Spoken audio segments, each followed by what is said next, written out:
Green Noise is back for season 2. Welcome to Green Noise, a podcast series from CapeNature that is bringing nature to life, and we use white noise to try to sleep better, but green noise to make life better.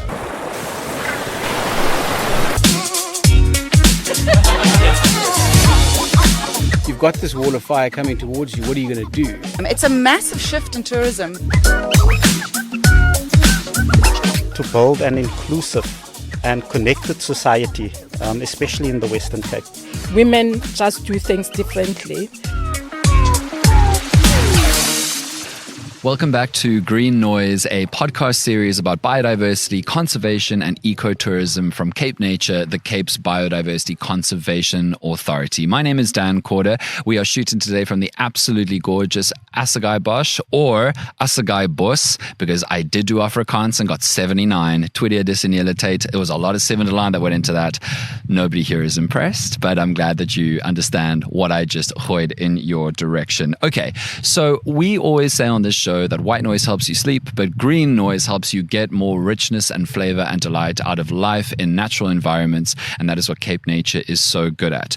And as we record this episode, this special episode, we've just come off the back of a couple of days of really quite terrifying, widespread destruction of natural fires across certain parts of the Cape Peninsula, which makes it all the more prescient that we're now going to be having this special episode on a massive part of biodiversity and conservation, which involves CapeNature, which is on fire management. It's on how to handle and manage the natural processes through which different parts of vegetation genuinely does need to burn, but in healthy and effective ways that don't ultimately threaten human life. And so I'm really thrilled to welcome 2 experts on the subject in this very, very important time. Dion Rousseau is the Capability Manager, Integrated Catchments for CapeNature. Thank you for joining me. And Louise Vessels, who's the Manager of the Overberg Fire Protection Association. Now, Dion, just before this recording started, you were taking calls about deploying helicopters. What's going on? So we've got a fire in the Witzenberg area, Waterval Nature Reserve, and that's been burning for about 5 or 6 days now. Wow. And we're sort of at the tail end of it now. It really is, the fire doesn't want to die. It wants to keep on living. So we've got aircraft out there now just sort of putting out the last of the lines, and hopefully by this evening we'll sort of have it contained. Yeah. So tell me about CapeNature's role in managing and fighting fire outbreaks.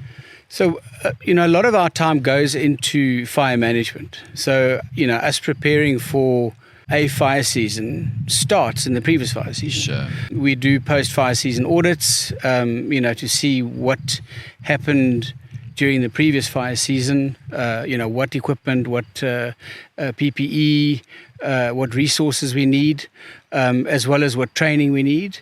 And then throughout winter, we're doing our planning for the summer season.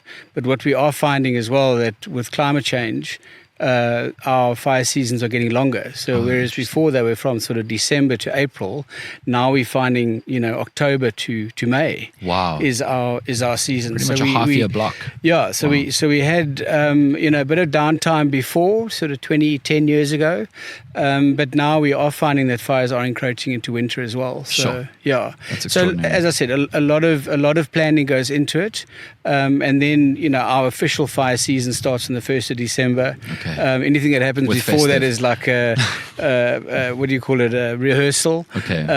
But the 1st of December is when we sort of really do knuckle down and focus on fire properly for the next sort of 3 or 4 months. Wow. Yeah. Okay. So Louise, tell me about the Overberg Fire Protection Association. What do you guys do? So the Western Cape is divided into 5 fire protection associations, and we are district-wide. So I am the manager for the district, but I also do a representation on the umbrella Fire Protection Association, which is for all the FPAs in the Western Cape. So FPA is formed via an act. Long story, not interesting. And then, but we get landowners outside an urban edge together.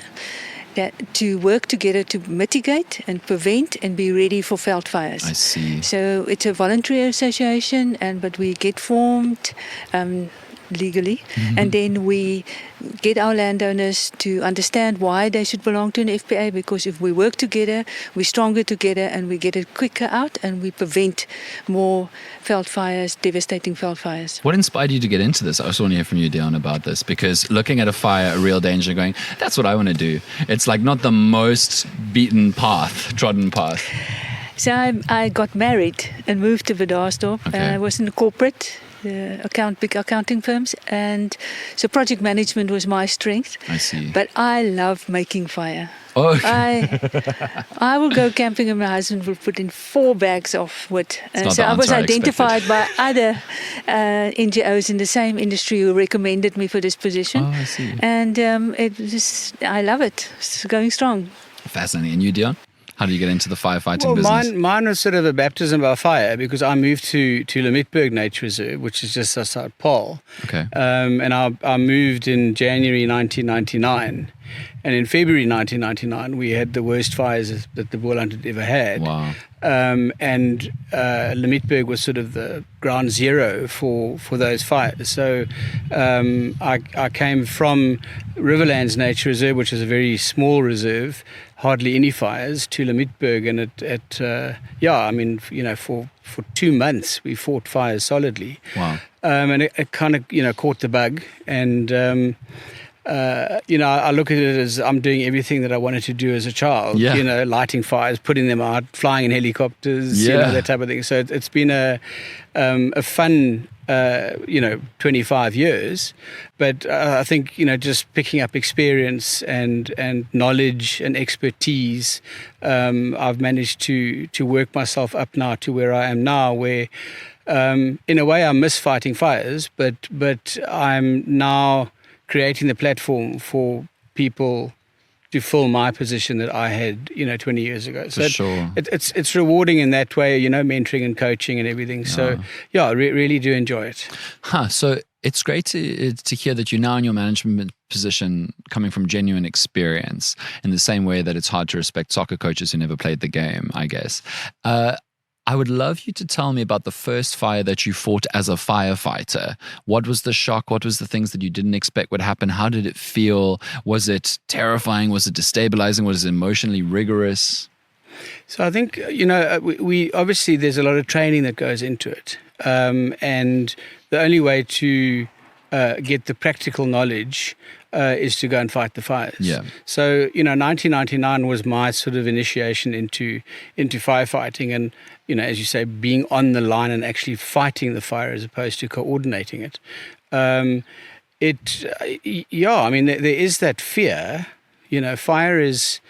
Fire can kill you very easily. And it is terrifying, like when it is big enough and out of control enough. It is, but, we use lessons learned, and we could possibly talk about this later as well, where you can show a video to somebody and say, you've got this wall of fire coming towards you, what are you going to do? Yeah. Are you going to run? Sure. Or if you've got the right PPE, you can actually just walk through it and you'll be fine.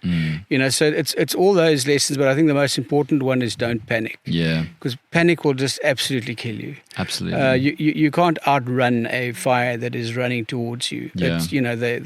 We've measured them at 16 kilometers an hour, which is a really relatively fast run. It's faster than most humans. Yeah. It's been quite an experience, I must say. And Louise, the first time there was a fire on your watch, I guess, in your role in Overberg, how did that make you feel? So I'll give you a little background on my role. My role is to organize the landowners and get them ready and not cause enough fires so that there is fires in the area. For sure, but the first time it happened, you must have felt like, is all of our prep going to work? I killed everybody. So that whole fear, what's going to happen, I had everybody, man and his dog, close to that fire, up and running. Wow. Get your bucky-suckies ready. The town was warned. I made the fire chief nervous, and that worked for us. And so also lessons learned down the road of how to do it and what information is needed, and when to say to people, I understand that you are worried, but this is what we're doing now, and it's very far from you. So that role is my big role: getting organized, anticipating where it's going to happen, get the right information to the right people, Because if you have to make decisions, you need to know where it's going, what it's going to do. It's a little bit of that third voice, just keeping it in the background. But I'm very happy. And now I have a nice outfit as well. And the people in town don't look at me strangely for what I do. So even Dion understands it when I get there. So we've come a long way, and it was terrifying. Yes. Yeah, it sounds like to a degree you're a community psychologist also. Like what Dion said about not panicking, like a huge part is just emotional management of people, which is very interesting. So I want to hear from both of you. What causes all these wildfires in the Western Cape? What is it about our biome or biosphere that causes fires to happen? And secondly, why are certain areas more prone than others? So as far as, how the fires start, unfortunately, probably 90% of fires are started by people. And that's through ignorance, negligence. A very small percentage is actually people wanting to start a fire. It does happen, and we've had a number of cases every year. So to dovetail what Dion is saying, so that you have to understand where is your highest risks and how you have to respond before you get to the fire. Right. So you know your top 10 risks, you can manage it, and you know what resources you want to send. Everybody is warned. You start making fire breaks, etc. So one of the first things I did when I started out was to understand why does these fires start? And it unfortunately came a lot from landowners. Thought they can quickly do a burn here or stubble land, and they didn't follow the permit process. So we've got them there now. And the second biggest thing we had to do was to understand how to report a fire. Okay. The fear of I'm going to get a bill or my neighbor is going to be cross. Oh, I'm going to be so shy. I did this now. Right. And then they wait too long, and then no fire service can save them. No neighbor can save them. So we've got them, the education process and the understanding, and also the commitment to also don't want veld fires that goes too big. Sure. And that assists a lot in quickly identifying it and quickly get the right resources there and see if we can make a difference. So tell me about different strategies that FPAs use to literally prepare the land to be safer, even like for a prospective fire coming in the future. So I'm very privileged in my FPA. We use fire as one of the key elements to manage a high-risk area. So we will identify the top 10. Dion and his team is part of that annual meeting that we have with the large landowners and the fire services, and then we decide these are the areas, and then we say, okay, can we fight that fire or not? Right. Or can we do anything? Can we do a fire break? No, we can't do anything. So we will send in the chopper immediately. So it's already been identified, aerial resources. Or no, we're going to wait till we get to this border, and we will prepare there. And then we'll, if there's not many other fires going on at the same time, and we have the time, we will then stop the fire there. Okay. And then the same with the elements where we can make a difference, and we can educate, and we can start putting in teams working together to make that area safe. But at this moment, it's the quick response that's making the biggest difference, and the response from the landowners. Yeah, for they sure. They know the area. They've lived on it for 30, 40, 50 years. Their parents lived there. They know where the dammetjies is. They know where the turnoffs are. They know when last did it burn. And that's my job, is to bring that knowledge in a ordered way or georganiseerde manier to the fire chief or the incident commanders to make a decision. Sure. Yeah. That makes sense. Now, Dion, you worked on one of the most devastating fires this area of the world has ever seen, which was the Knysna fire. I seem to remember us having another conversation where you said that fire had actually been burning, was it for months maybe, or at least weeks in the Knysna forest before it became this crisis moment for Knysna as a town. Can you take me through the work that you did and the exposure that you had to that devastating event? So, firstly, the fire started on I think I was just trying to remember the date now. I think it was the 22nd of March at 5 to 9. Okay. And it was a lightning strike that hit in the indigenous forest. But because Knysna had been in a sort of semi-drought for a relatively long period of time, Normally that fire would have gone out because there's too much moisture in the In the big canopy. indigenous forest, and but it didn't. It was what you call an anoxic fire. It was underground. Oh, I see. So you didn't really see it, but you did see signs of it. So you saw smoke, and the satellite images that we got, you saw the vegetation dying.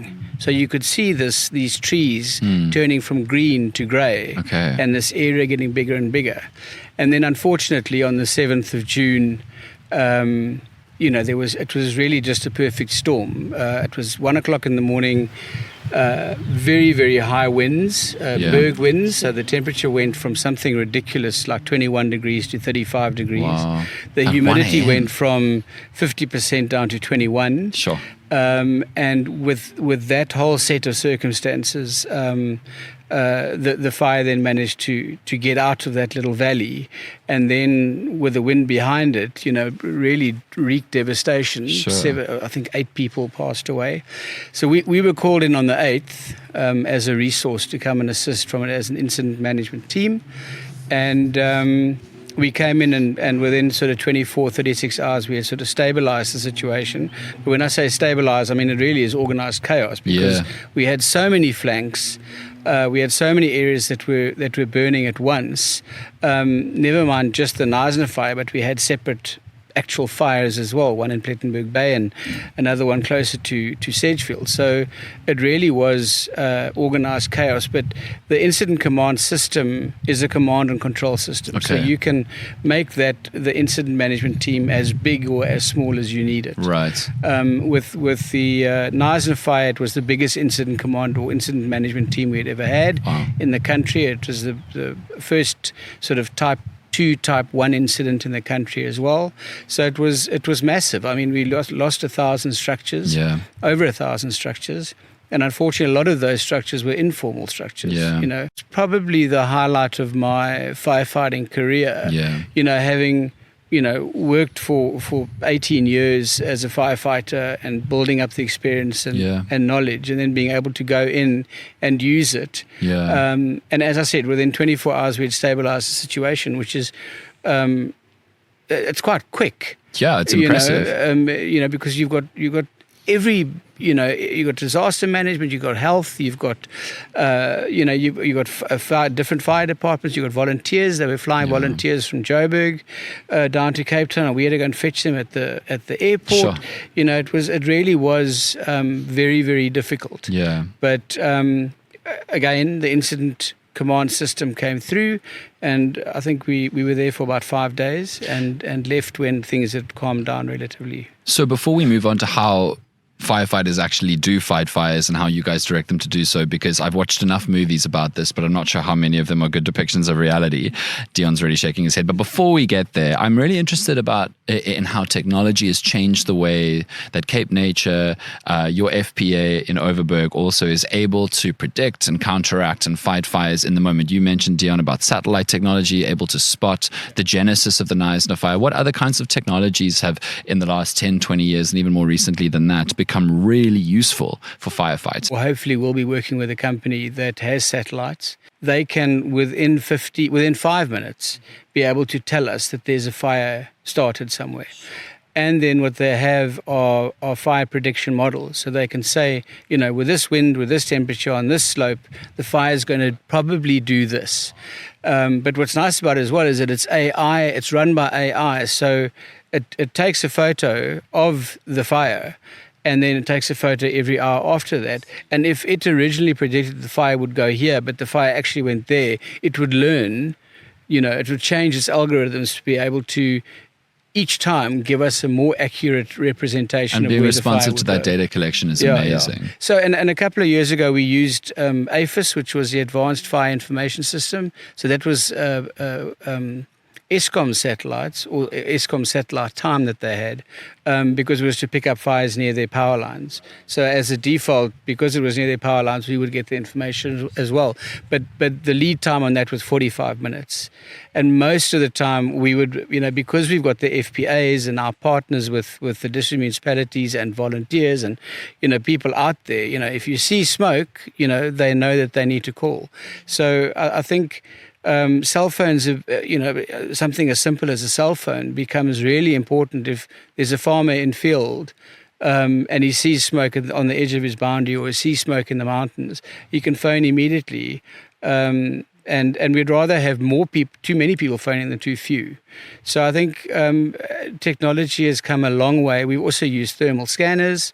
So once we've contained a fire, then instead of us spending 48 hours mopping the fire up, as it were, we use these thermal scanners. And if we're not finding any heat signatures, then the fire's out, and we send everybody home to get ready for the next fire. Interesting. So technology plays a big role. That's amazing. Okay, so now let's talk about what happens when a fire starts, how the firefighters go in. Louise, do you want to start on that? Because you're the person who makes the calls and hammers down on the fire chief. So we're a team, and each FPA does mostly the same that I do. So if I speak of myself, it will be representative across the Western Cape. So I would say we got a few years ago 60% of the calls, if there's a fire, went through the fire service control room, and 40 would come to us. And we are now 50-50, which should move to 60 or 80-20, because we are educating our landowners to phone. They know where to send the PIN to. They have already groups formed where they can warn their neighbors. So much of that happens immediately. So if we get a call, we will immediately let the fire, the 24-hour control room, you have to register the fire. We do that. We go and we phone the nearest landowner, or we try and get a PIN for the fire services. When we have the PIN, all our members are mapped. We represent 60% of the members in the Overberg, so we always have somebody close. They've got on their groups, they go and find the fire for us, they send the PIN, and they tell us it's in a mountain, it is going to run, 20 years last it burned, or they tell us, we think we can stop it here, just send us a big truck, etc., etc. So it is based on trust and understanding and knowledge of the landowner, and what he's learned over time, how to work with the fire services. So when I started, I said, nobody goes onto a fire line if they, as fire services, don't greet the landowner, and no landowner will get service if he doesn't greet the fireman. That was how it was 18 years ago. So they are now getting to know each other, they call each other. So that also helps a lot. So then it will be, I think what the guys are telling me, we might fly, or our fire chief is quite informed, so he will say, to high-risk area, 7 trucks broken, 3 other fires, we are going to fly, and we just need an hour. Okay. So that's the trick. If you fly, that's why initial attack and information around initial attack is so good. You can put it out in an hour, or you can protect homes, or you can protect lives, or you can kill a flank so long. But it doesn't necessarily mean you can put out the fire. Sure.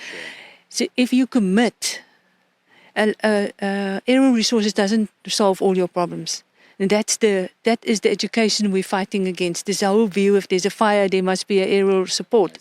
The trick of the trade is the numbers must be available. Yeah. They must know that landowners have a legal responsibility to phone in when there's a veld fire. If they don't phone in, insurance will give them a problem. I understand. Okay, so Dion, let's talk about something that Louise mentioned, which is, what is a large-scale, rapid initial attack strategy for firefighting? Because I think that's something that people need to know. Yeah, so the acronym is LASRIA. Okay. So I'm really trying to get that word out LASRIA. there. Give me an L, give me an A, for LASRIA. But LASRIA stands for Large Scale Rapid Initial Attack. Okay. So, and that is, again, critical to containing fires as quickly as possible. So we've got hotspots and eco-sensitive areas on our reserves. So we know when to deploy LASRIA and when not to. Sure. But, most of the time we are deploying LASRIA because the fire mosaics on our reserve, so the different felt ages within the reserve are not what they should be. Okay. The species composition in 3-year-old felt is completely different to 15-year-old felt. So you kind of need to have a bit of both. Yes. And at the moment we've got a lot of young felts. We really are trying to put out fires as quickly as possible. So LASHA is critical. So it's about calling out the aircraft if we know where the fire is, and they would make an impact. But it's also about getting the teams there, the ground teams, and the district municipality with all their vehicles and the water and so on. So we do drills with our teams, and they understand the urgency. So if there's a fire, they don't slowly walk towards the vehicle. Everybody, that's like in the movies. Yeah. Where you just see everybody bailing onto a vehicle and off you go. We really do try to sort of instill that in the ground teams, and then get onto the fire lines as quickly as possible. And I think the other thing that Louise sort of touched on was information versus intelligence. A landowner can phone me and tell me that there's a fire in the mountain. But I need to take that information I need to understand where that information is coming from, as opposed to like what happened to me a couple of years ago, where a colleague phoned and said there's a fire in the mountains above Rawsonville. So I immediately know exactly where he's talking about, and I know that if we lose the fire there, it's a 3-week fire. So I call everything. We've got 4 helicopters on its way. And when I arrive on scene, it's a very, very small fire in very, very young veld. So I've got 4 helicopters staring at me going, where's the fire? Nobody has ever turned around to me and said, yeah, you wasted money there. We understand, we know that every time we call an aircraft, there's a possibility that we may turn it back. And the same with the ground team, same with the district municipality, same with the volunteers. So intel is critical, but also when you get the intel, also just ask the right questions. So you asked me, your question was, what do we do when there's a call coming in? Yes. So firstly, the siren go off in the fire station, and the big trucks man immediately. Then the senior on station will get into his bakkie and chase ahead of the fire, of the call of the big trucks, and they will arrive and then say, listen, this is a problem. They'll call us to say we need more landowners, or we don't know where it's going, etc. So if it is a large-scale attack, it will be that a few trucks and the IC will go out immediately with his airband. Aerial resources, we will then gain the fire service with us gain more information. They'll decide if they want to deploy, but then there is an airband on scene. We'll find dams and not which ones not to use, and etc. So it's then we stabilize. We take that first 2 hours to fight. Then we say, okay, so what is this fire going to do? What's the weather going to do? What do we have? And then our job is then to sit back and think, okay, shall we call in VWS? Right. It's evening. It's going to be difficult. They can come out. They're good in this type of terrain. Or shall we ask CapeNature for more teams? Or shall we go wider? Who do we do to warn? And then we scale up from there. And then it's also important, if it's a large-scale attack, your people get tired. And they work very hard. I mean, a fireman is committed. 24 hours... 72 hours, they will do it. They will just have some Coke and coffee, and we try and get them more refreshments. But you also need to highlight to the guys who's in the middle of the fight, I think your people will get tired and they will not be able to make good decisions. But this is what we offer. So it's a team. It's just really a team. We can get more landowners. The landowners from across the valley is prepared to come, or Dion might have more people available. So it is a fight till the end. I see. I see. And it's usually the first sort of 2 hours to 4 hours, depending, you kind of get a feel for it eventually. You do initial attack versus extended attack. So initial attack is just throwing everything at it, and spending a lot of money in a very short period of time trying to contain it.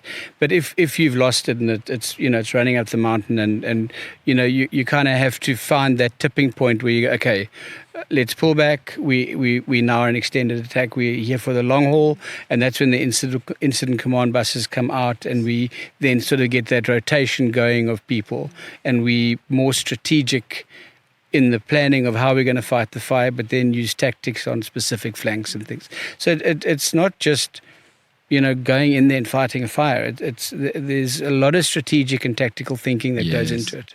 Well, I am incredibly relieved and inspired that there are passionate experts like the two of you pouring your lives and your focus and your skills into keeping us safe, into considering biodiversity and conservation, and trying to keep this beautiful place that we live in and enjoy so much as healthy as possible. So thank you so much, Louise. Thank you so much, Dion. I really, really appreciate your time. And I'm so much better informed now. What did you say? Information and intelligence? I need to get the intelligence, but I've definitely now got the information. And thank you for joining us on this episode of Green Noise, the podcast series from CapeNature.